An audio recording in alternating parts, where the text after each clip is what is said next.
Helps you press record though, doesn't it? Did you already press record? Ha! No. Hi everyone, welcome back to my channel. I hope you're all doing really well. My name is Hannah and I'm an author from the south of England. Today I am going to be reviewing Victoria Wren's YA debut fantasy, Wild Spirit, The Curse of Win Adler. Just as a heads up, I will not be dropping any spoilers in this video, so absolutely go check it out. I'll do my best to give you a bit of a review and a feel for the book without dropping any hints or spoilers for the actual novel. Just a quick note before we do get started, I have finally set up my monthly newsletter, and it would mean the absolute world to me if you could go and subscribe. I'll be sending out updates on upcoming novels, upcoming publications, giveaways, competitions, exclusive material, all that kind of jazz, around once a month, sometimes more. So yeah, please go subscribe. The link to do that is in my description below. So quick introduction for those of you who don't know, Victoria Wren is a fellow indie author. She also lives in the UK.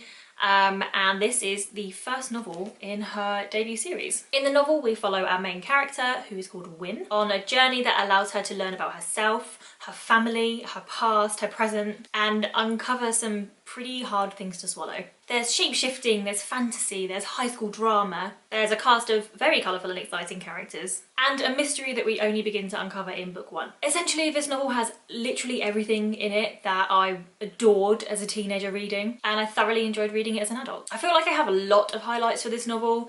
It's quite tricky to go into some of them without giving away the plot, so yeah, you're gonna have to read it yourself to find out those. But I've narrowed it down to 5 of my favourite things about the novel, and that is what we're going to cover in this video. First things first, character. For me, one of the best things about this novel were the characters that Victoria created.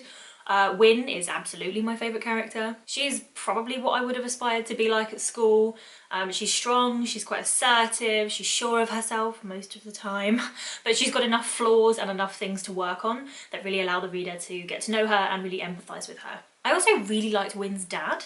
I really enjoy reading a complex character, one with a few grey areas, the kind of character that really is convinced that they're doing right by their family, but maybe what they're doing and the actions that they're taking are not the best steps. And a lot of the time they end up doing more harm than good. I feel like this kind of writing for a character makes it a lot easier to empathise with them and to understand where they're coming from, and I felt like he was such a personable character, and very easy to relate to. Victoria made it really easy to empathise with her characters and to really want what was best for them, and I think that she really delivered on that. The second thing I want to focus on is the setting. I don't actually remember where this is set, which is really terrible. I really loved the setting for this novel. It's set in what I imagine to be fictional. I didn't really check, to be honest. A maybe fictional town in the US called Cedarwood. It's slightly backwards sounding, it's pretty old school, it's quite cut off from major cities, and that just makes it the absolute perfect place for something weird and wonderful to happen. It's also really interesting that throughout the novel, I think the reader only found out sort of enough about Cedarwood to satisfy the novel and the storyline and the characters. You weren't overwhelmed with setting. I didn't feel like there was too much world building, but I felt like there was just enough to kind of indicate to me that in the following books there'll be more of it, if that makes sense. So I'm only really learning what I need to know to get me into each step of the novel.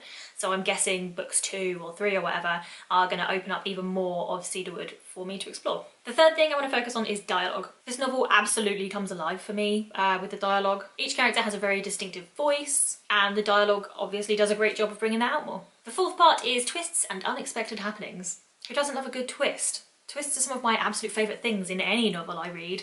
A lot of people think that they have to be reserved just for mystery and thrillers. Definitely not true. This book has a couple of twists actually.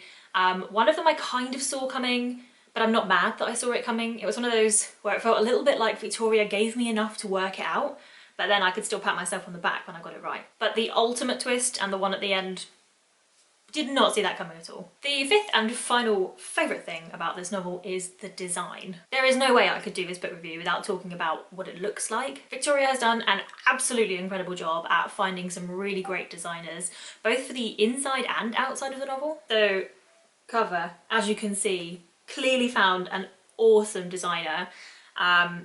Just really love the imagination and creativity in this cover. It's not your standard, it's not, you know, off the shelf kind of thing.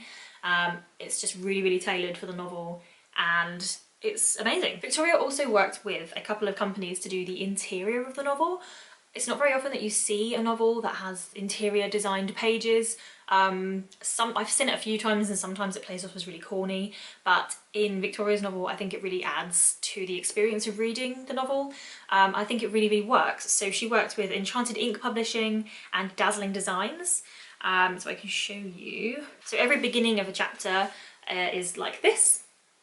And so you have the coloured side with a really cool design, and there's some illustrations throughout. There are some illustrations actually in the book as well. Yeah, so there are some illustrations actually in the novel itself, which are really cool, and the whole thing just really adds to the experience of reading it. And I really like it. I think it's really awesome and really unusual. And I know I said 5, but I do actually have one more thing I would like to say about Wild Spirit, and that is that you can really feel that Victoria took a lot of time and love and energy to make this book. I've kind of come to realise, especially over the last 12 months of reading an awful lot more than I normally do, that if the author isn't enjoying writing what they're putting out, then the chances of the reader picking up on that and therefore not enjoying what they're reading is really high. So I think it's so important to just write what you love, and it's so clear that Victoria has done that for this book. So that's it. Those are my 5, kind of 6 things that I really took away from reading Victoria's debut novel. I thoroughly enjoyed it. I cannot wait to read the next one. I am actually reading the next one as a beta reader right now, which feels a bit naughty, but it's very exciting.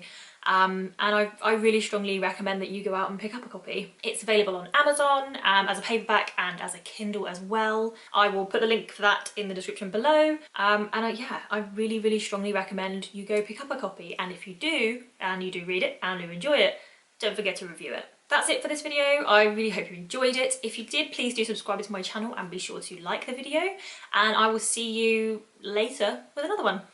Bye!